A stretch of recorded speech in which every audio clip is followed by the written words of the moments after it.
Está começando mais um episódio do Um Olhar a Mais, o podcast que conversa com psicanalistas que escrevem. E hoje nós estamos aqui conversando com a Marisa Mélega, que ela é médica pela Universidade de São Paulo, analista de data da Sociedade Brasileira de Psicanálise de São Paulo e doutora em Língua e Literatura Italiana pela USP desde 2003. Ela é autora de diversos livros, que talvez a gente possa também estar aqui conversando sobre, mas ela é autora de um livro chamado de Criatividade Poética e Psicanálise, Imagens Oníricas e Formas Poéticas, Psicanálise Clínica, Transtorno Borderline, Símbolos em Psicanálise, que você acabou de me mostrar, e Pós-Autismo, né? O livro que a gente vai conversar hoje, eu penso que seja o último que você lançou, não foi, Marisa? O último, meu é o último. Criatividade. Porque, na verdade, se você me dá um minuto, claro. Eu estou desde 2018, eu estou traduzindo, junto com um grupinho meu de psicanalistas, a obra de Meltzer em português, porque tem poucos livros do Meltzer em português. E eles são livros, às vezes, difíceis, e é necessário uma revisão técnica apurada de quem conhece melhor o trabalho dele. E eu conheci bastante, eu fui supervisionando a dele por muito tempo. Inclusive, um dos livros, que é Pós-Autismo... Que eu, inclusive, já procurei, não tem na língua portuguesa. Não. Pós-Autismo tem. Tem? Ele é meu. O Pós-Autismo é um livro meu que conta a análise de um menino pós-autista com todas as supervisões dele. Isso foi de 78 a 83 que aconteceu. Foi o primeiro contato que eu tive com o Meltzer, numa época em que ninguém fazia aqui em São Paulo supervisão ou trabalhava compreendendo o autismo do ponto de vista psicanalítico. Então, essa foi a primeira. Esse é um livro meu. Ele foi reeditado, inclusive. O que não estava em português é Explorações em Autismo. Isso. E esse eu acabei de traduzir e foi lançado semana passada, dia 25. Que dia hoje? Semana passada. Hoje é dia Exatamente. 30. E já está disponível para venda? Está disponível, é Blucher. Sim. Esses todos foram livros editados pela Blucher. Perfeitamente. Mas você quer que eu fale sobre criatividade? Hoje, né? Vamos conversar sobre esse, né? Criatividade à luz da psicanálise. Mas penso que assim é até um gancho para que, se possível, a gente faça outros programas, porque, pelo que eu estou vendo, tem muita coisa para a gente conversar, né? Realmente tem. Depende do interesse e do tempo de cada um de nós. Né? Sim. Acho que o livro que realmente marcou para mim, que foi editado em 2022, é esse. Este é a base para compreender melhor a criatividade, para compreender o outro livro do Meltzer, que chama Apreensão do Belo. Esse foi traduzido em português. Sim. Enfim, está bastante relacionado com a obra de Meltzer, o que eu tenho escrito. E meus desenvolvimentos, enfim, minhas...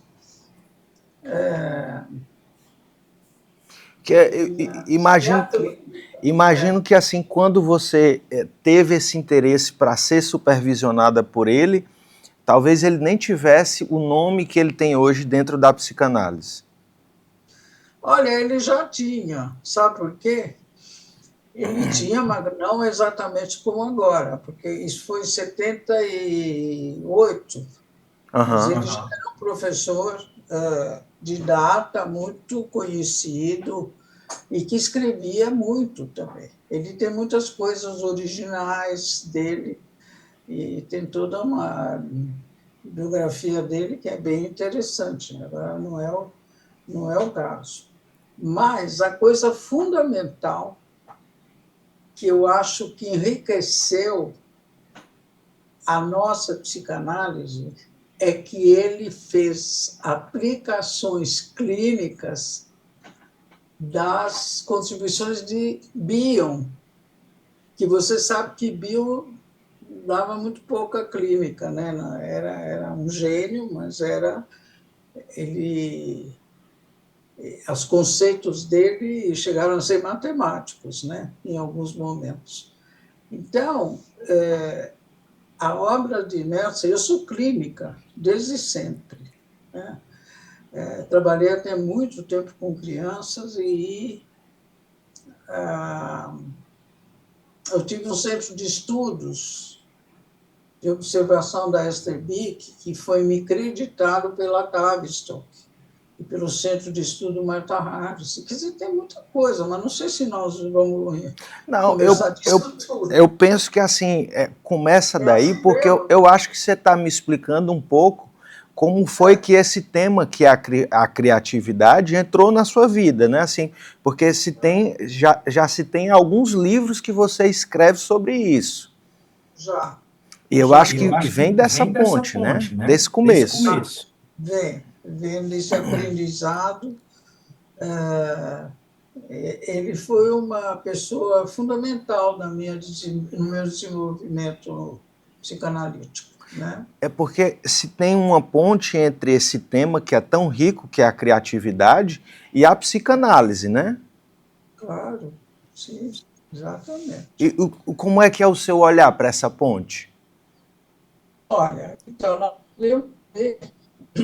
nós podemos iniciar falando em linguagem comum. Se você abrir o livro na minha introdução, ou no primeiro capítulo, eu digo que esse livro estaria sendo dedicado por todas as pessoas.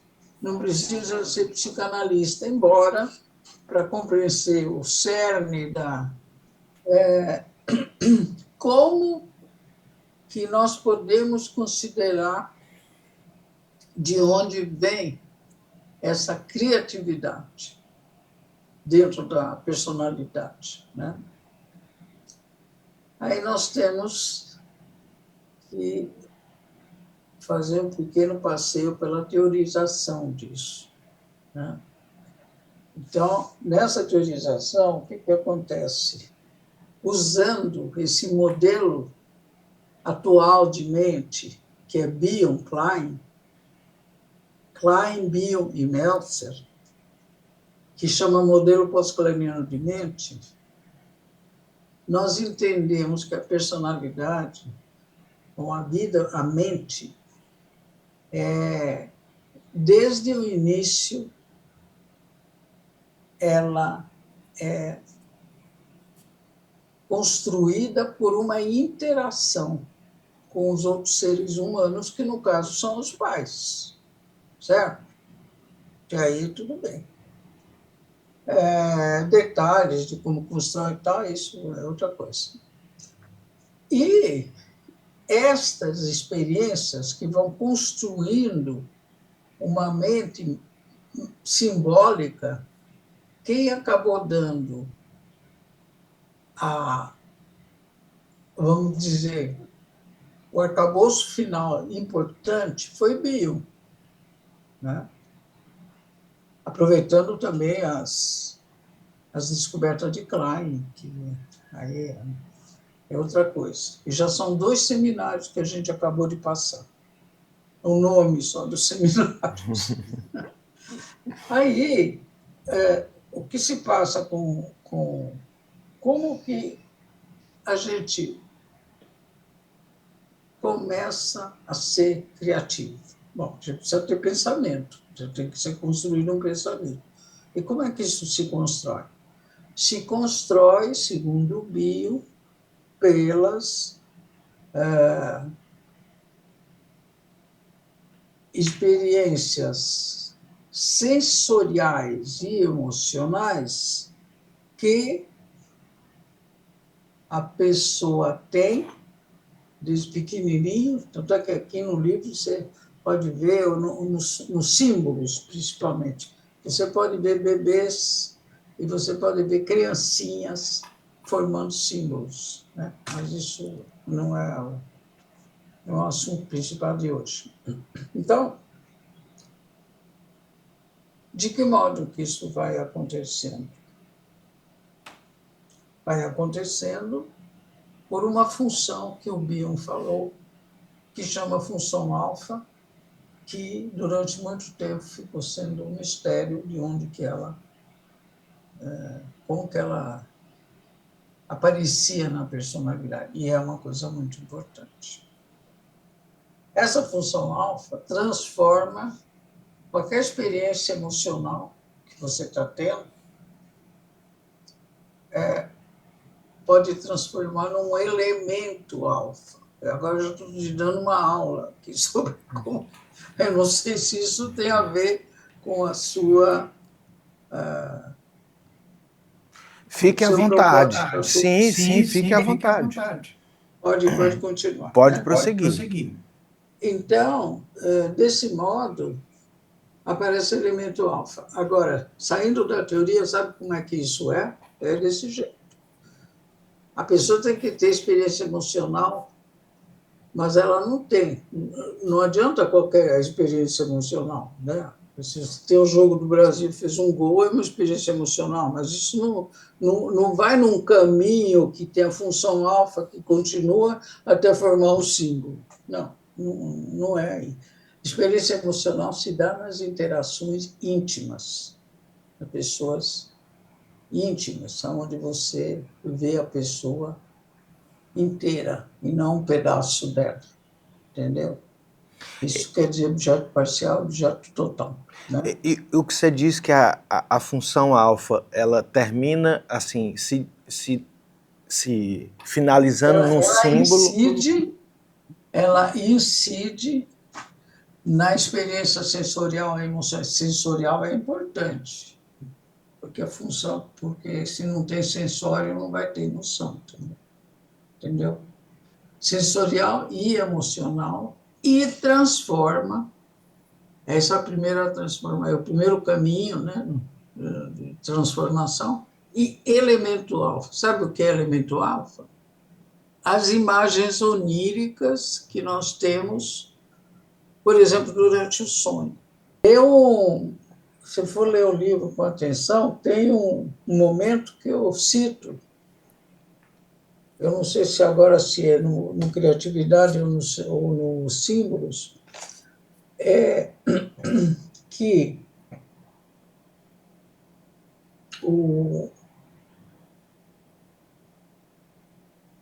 eu cito Bion, né? É uma citação mesmo, tirada de um livro dele que chama Cogitações.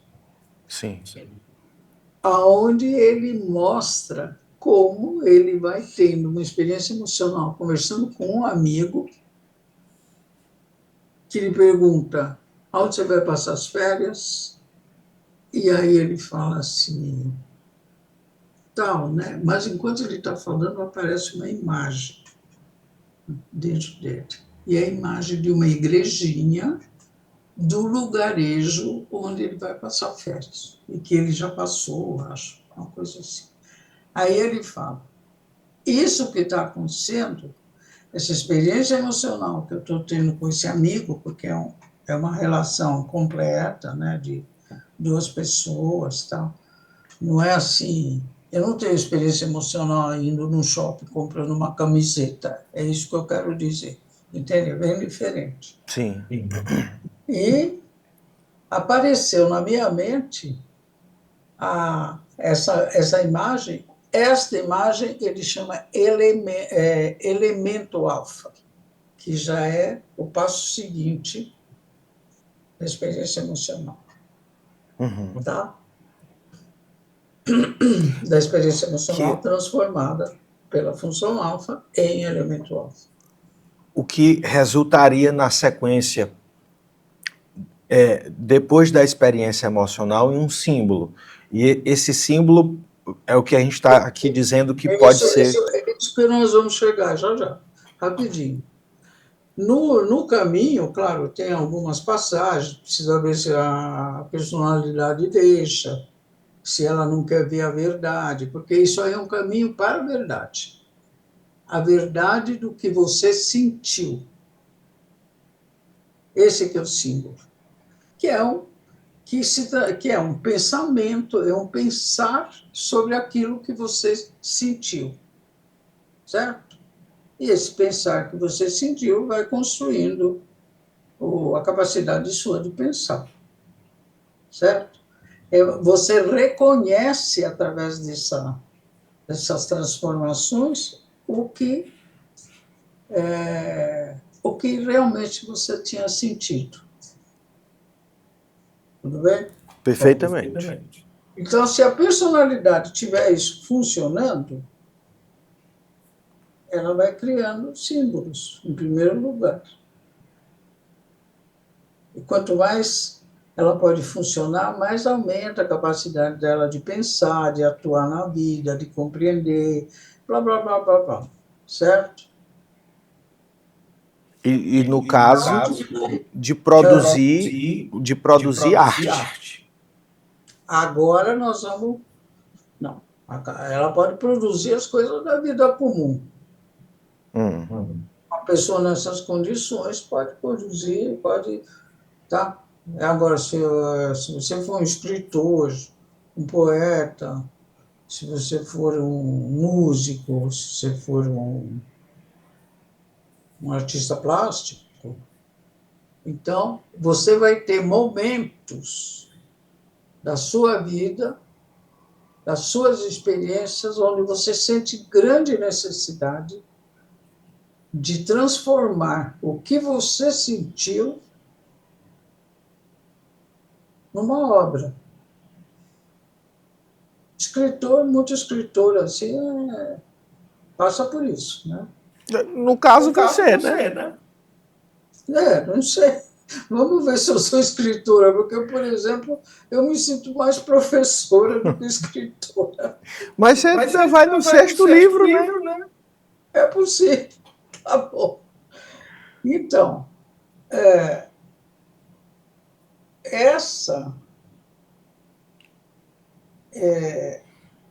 essas transformações agora vão depender de a pessoa ter talentos para que possa se transformar num objeto artístico. O objeto artístico, ele chama-se quando é reconhecido universalmente, porque produz no observador alguma coisa, quer dizer, transmite alguma coisa, não é isso? Sim.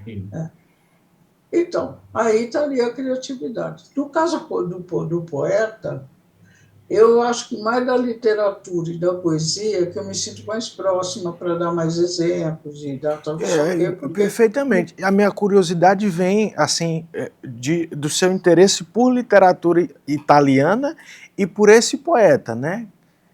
Especificamente que você comenta no livro, né? E como foi que você encontrou ele, que você se aproximou dele, começou a traduzir, estudá-lo? Ele já tinha morrido quando eu... Sim. A questão é que eu sou italiana, eu nasci na Itália. Entendeu? Então, e vim para o Brasil com meus pais quando eu tinha 11 anos. E daí fiquei brasileira, né? Eu sou brasileira. Mas o poeta, então, o poeta Montale, não é isso? Não sei se a pronúncia é essa. Eugênio Montale. Eugênio Me Montale. interessou estudá-lo. Eu estudei na USP, lá na literatura da USP, porque eu gostei muito dos poemas, alguns poemas que me apresentaram, que não eram de linguagem muito erudita, de não sei o quê. Eu li uma poesia dele e, para mim, aparecia uma imagem. Né? Então, eu gostei muito do estilo dele. E, de fato, ele ganhou o prêmio Nobel depois. Né? Ele morreu belíssima, né? em 81. Eu não o conheci, não. Não o conheci, só conheci a obra dele. E ele dizia uma coisa interessante, voltando à nossa criatividade, que ele nem imagina que eu andei olhando isso do ponto de vista psicanalítico. Ele falava assim: eu não vou à procura da poesia, eu espero ser visitado. E tem muito poeta que fala da musa e tudo mais, né? E o que é esse ser visitado? O que é essa musa que outros poetas falam? E aí que está o cerne, assim, a coisa mais profunda que eu posso te passar, que eu acredito que seja até agora, é o seguinte: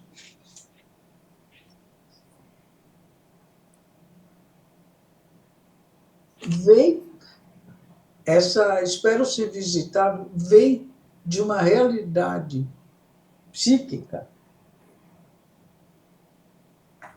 inconsciente. Porque essa realidade psíquica inconsciente, nossa, está povoada de objetos que foram internalizados à medida que a gente, desde que nasceu, internalizou transações que nós chamamos de objetos, que são as versões que nós temos dessas transações. E os objetos originais, fundantes da personalidade, são os pais. A versão que a gente tem dos pais.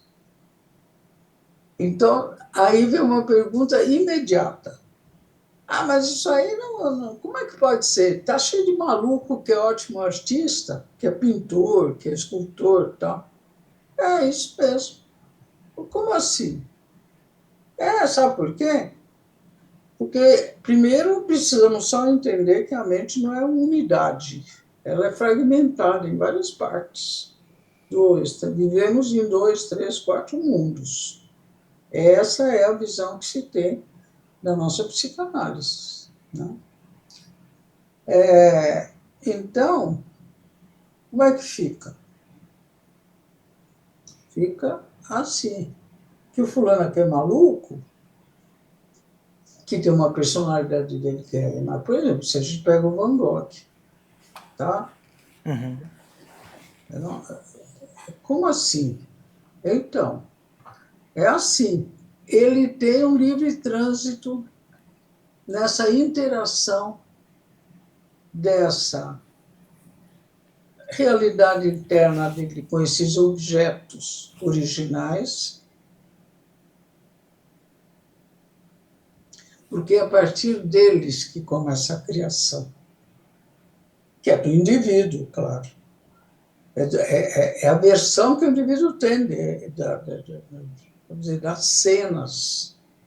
A gente chama de cena primária, casal combinado. Então, tem gente que tem toda uma história que parece até conto de fada ou de bruxa, né? Mas, por isso que eu digo, essa é a psicanálise atualizada, clínica, que o Meltzer fez o favor e passou o resto da vida fazendo isso. Quer dizer, atualizando e mostrando a clínica. Tanto é que os livros dele estão cheios de clínica, de casos clínicos, de exemplos clínicos. Ele escreveu, por exemplo, Vida Onírica, que é difícil para nós. Se a gente lê esses livros só com o modelo freudiano, é difícil.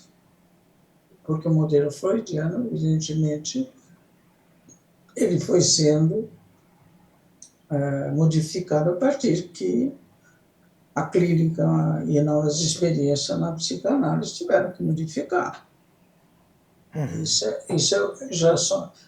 eu já falei de 5 seminários para você.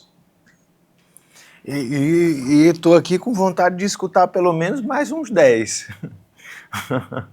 Realmente você está ouvindo só assim como chama? a manchete do Sim. seminário.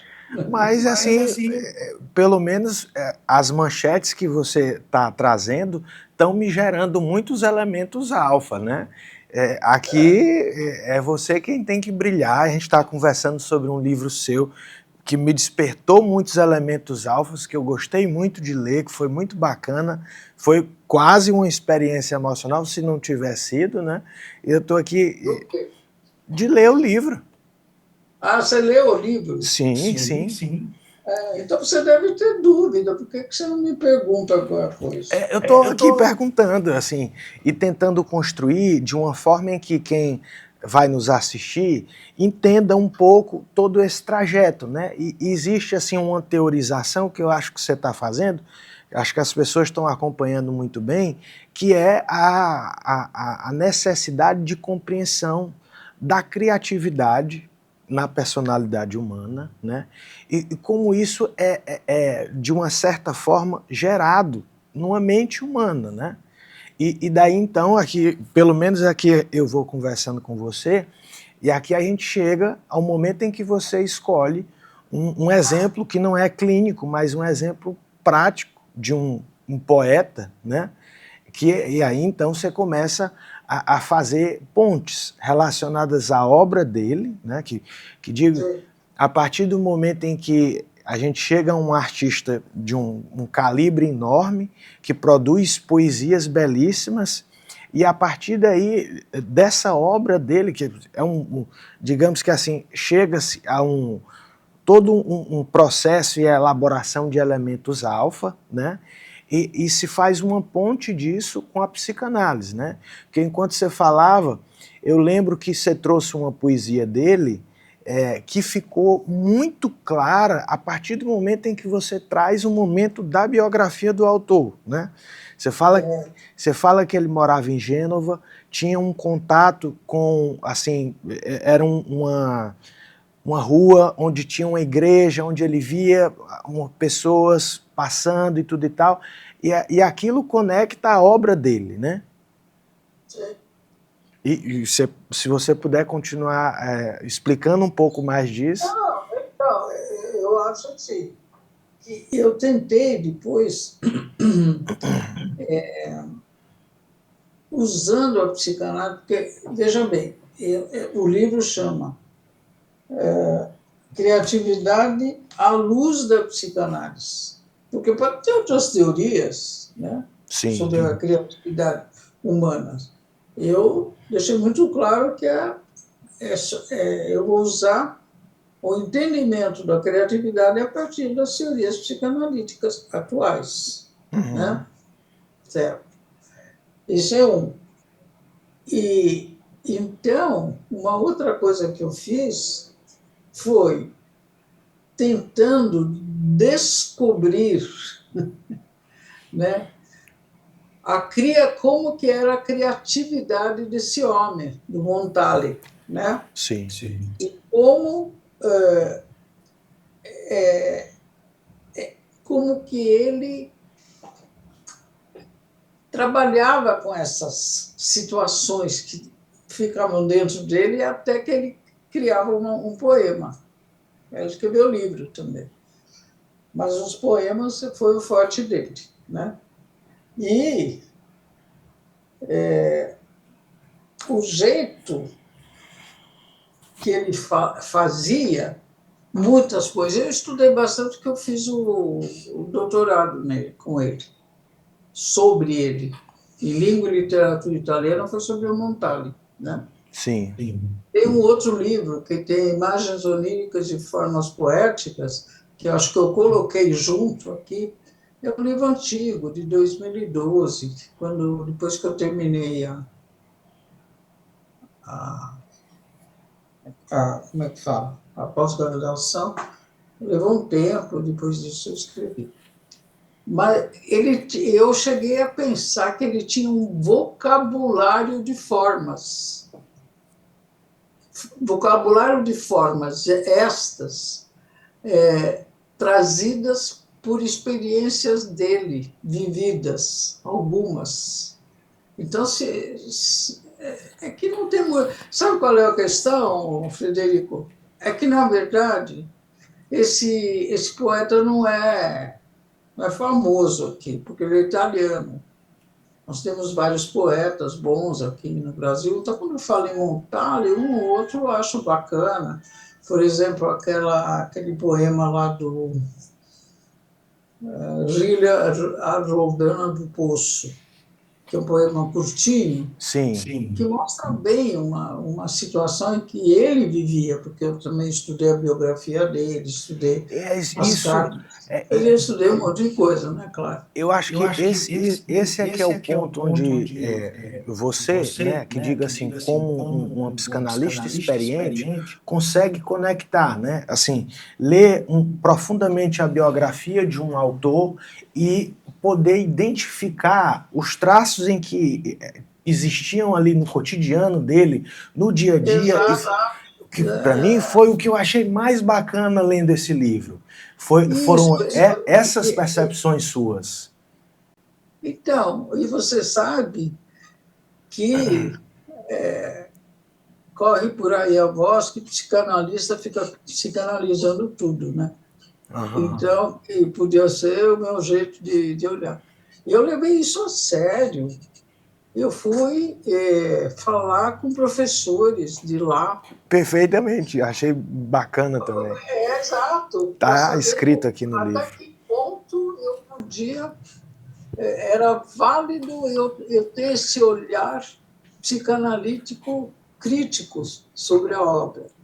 E foi muito bacana, eu gostei muito de ter essa experiência. Eu lendo essas entrevistas que você fez com esses professores, a impressão que eu tive foi que eles não foram muito amigáveis, assim, as conversas me pareciam que eles tinham uma certa distância. Foi isso mesmo? Não foi. Não. Tanto o de Bolonha, que é o Lava Jato, né? Não é Lava Jato, que era muito erudito, mas deu para me entender com ele. É claro que lá na escrita não tem tudo, não é tudo, mas que ele validou, sim, a minha possibilidade de ter uma leitura psicanalítica. E a outra foi a professora Baldissone, eu estive lá também. Aliás, fiquei lá um mês para terminar a minha tese, foi ótimo. Foi em janeiro de 2008, se não me engano. Era em Gênova, não? Não entendi. Que você disse que ficou lá um mês, não foi em Gênova. Não, em Gênova não. Foi em Vercelli, Sim. onde essa professora Baldissone era entendida em psicocrítica na vertente psicanalítica. Ela era bem versada nisso, né? E até ela deu umas dicas muito boas, e não nesse livro da criatividade, mas no outro, o Imagens Oníricas e Formas Poéticas. Eu acho que esse livro está aqui, viu? Peraí.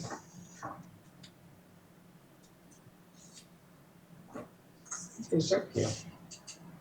Sim. Aqui tem muita coisa dela. Dessa que você colocou nesse livro também, né? Que digo dessa entrevista. Coloquei, eu mencionei como sendo uma pessoa também que estava podendo validar alguma coisa do que eu tinha. O que eu estou pensando também é que imaginando dos poemas de Montale. No trabalho de um psicanalista, é óbvio que ele vai se deparar com vários tipos de, digamos que assim, de gradação mental, né? Assim, pessoas que têm muitas dificuldades para lidar com seus próprios pensamentos, pessoas que nem tanto, né? Agora, assim, no trabalho de um psicanalista, a gente poderia, né, fazer uma ponte e dizer que isso faz parte também, que a gente poderia fazer uma associação da biografia do sujeito com que ele está produzindo no momento, né, na vida, né? Sim, é isso aí.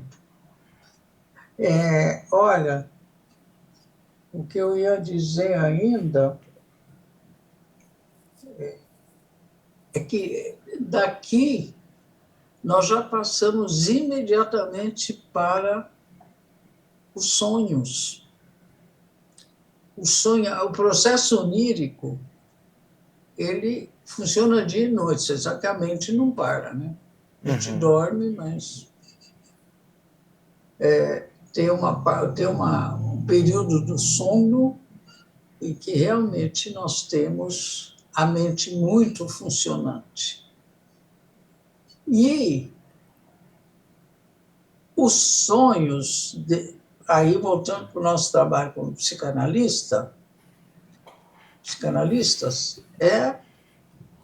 é algo importantíssimo para ser olhado, aproximado e seguido junto com o paciente. Por quê? Porque o que ele traz, de modo geral, é o comecinho do caminho. Ele teve uma experiência emocional, sensorial, emocional, tem função alfa, mudou e chegou no elemento alfa. Elemento alfa é a imagem onírica. A imagem onírica é o elemento alfa. E ele conta até aí. Só que ele não sabe que chama imagem onírica, não sabe nada disso, não precisa. Ele conta imagens.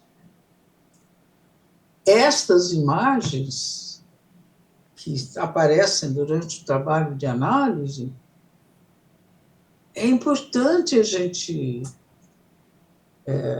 receber e trabalhar junto para ver se o fulano consegue fazer a transformação até compreender o que se passa com ele. Você está entendendo? Perfeitamente. O sonho é pensamento. É pensamento que a gente não conseguiu pensar de dia, vai lá, dorme, e daí quando sonha, é isso que está acontecendo. Não é só isso, mas frequentemente é isso. Tem até uma lenda, né, que já escutei algumas pessoas conversando sobre isso, mas a ideia de que a partir do momento em que um artista é analisado, ele perde a capacidade de produzir, né? Isso é uma bobagem. Total. Agora, olhando como que é totalmente... Quer dizer, se ele é analisado, é aí que ele pode produzir mais, porque provavelmente ele tem muitos entraves, porque foi parar numa análise. Né? E na hora que esses entraves internos, vamos chamar assim, né, momentaneamente, vão sendo conhecidos, ele fica mais libertado para a criatividade. É o contrário. É porque a ideia é que a criatividade vem da loucura. Então, se eu estou louco, agora eu não estou mais, mas não é. Não faz sentido para nós. Né? O que você acha assim, que talvez se o Montale tivesse sido analisado, ele teria ido adiante, produzido mais? Totalmente. Ele era perturbado, Montale.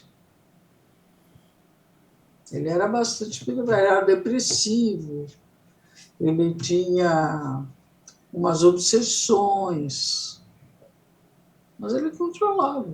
Né? A partir do momento em que ele produzia, né? Exatamente. Por exemplo. E o que falar dos pintores? Né? E o que falar dos... E daí a gente chega até a falar dos... Tem uma parte do livro que considera que muita gente confunde manufatura com criação artística. Né? Habilidade manual para fazer coisas. Existe lá. Mas daí a dizer que aquilo é um objeto artístico, não, é muito distante.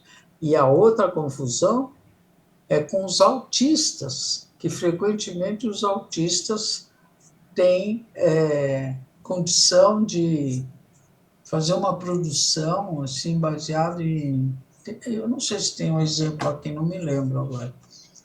Então, fulano olha uma cidade, em 2 tempos ele reproduz a cidade e fala, nossa, esse cara é um gênio. Não é. Por quê? Porque não é uma experiência emocional, é uma execução só. Uhum. A diferença entre você criar alguma coisa e executá-la simplesmente, ainda que possa ser alguma coisa bonita que você executa, tal, é muito grande.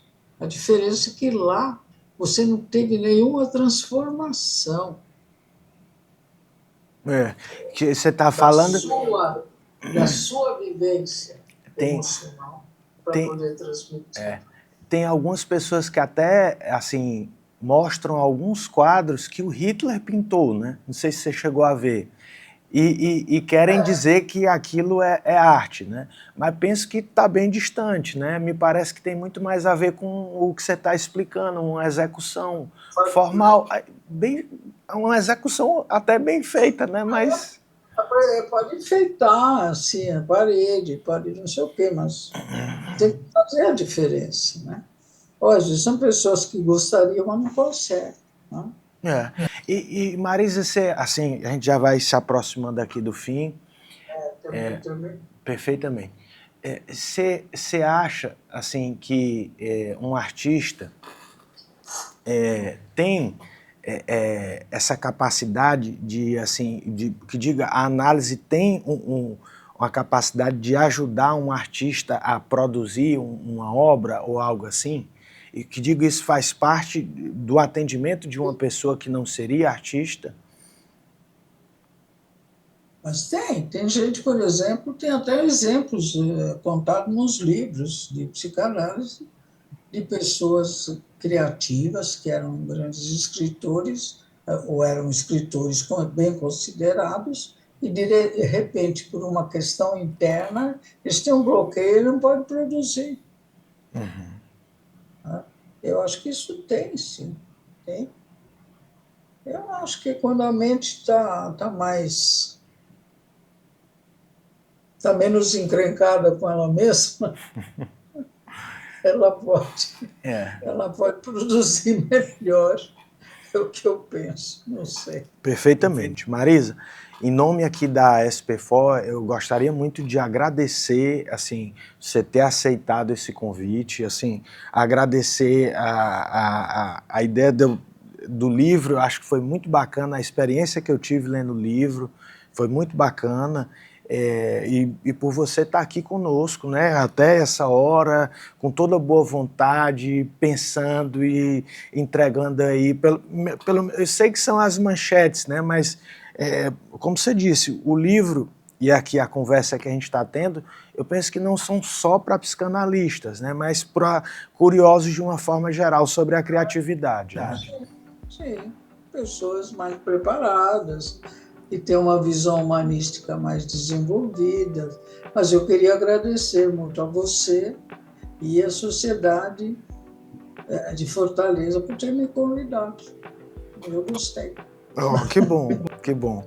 Quem sabe aí a gente pode estar falando sobre outros livros, né? Porque, assim, me abriu aí uma porta, acho que você tem muito que acrescentar, né? Assim, uma experiência muito rica, muito vasta. Foi muito bacana. Obrigado aí a todos. Então, boa noite. Boa noite e tudo de bom. Viu? Até a próxima. Até. Tchau, tchau. Tchau, tchau.